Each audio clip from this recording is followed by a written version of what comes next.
In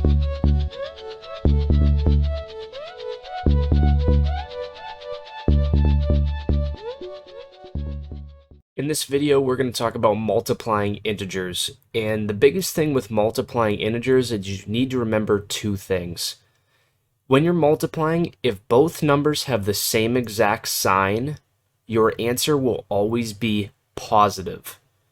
And if the two numbers in your problem have different signs, then your answer will always be negative. So if we take a look at number 1, we have negative 13 times negative 7.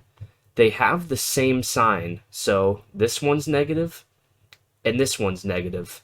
They have the same sign, they're both negative. So 13 times 7 is 91, and our answer is positive because they have the same sign. If we take a look at number 2, 16 is positive and 9 is negative. They have different signs. So before I even do the multiplication, I already know that my answer for number 2 is going to be negative. And 16 times 9 is 144, and since they're different signs, we know our answer is negative 144. For number 3, we have 14 times 3. Both of our numbers are positive, so same sign, positive answer. So for number 3, our answer is a positive 42.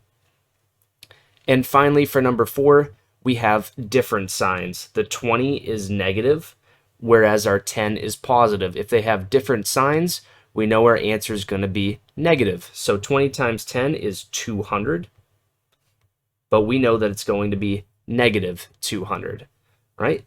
And before you go, I want you to try a couple problems on your own. So if I scroll down here, there's a couple problems that I want you to try, right? So I encourage you to pause the video here, try number 1, 2, and 3 by yourself, see if you get the right answer, and then come back and play the video and see how you did. So I'm assuming at this point that you have tried numbers 1, 2, and 3 out, and we're going to go over it. So for number 1, you're going to notice that both of these numbers are negative. They have the same exact sign. And if they have the same sign, you know that your answer is always going to be positive. So 15 times 7 is 105, and we know our answer is positive because they have the same exact sign. For number 2, we have a positive number and a negative number.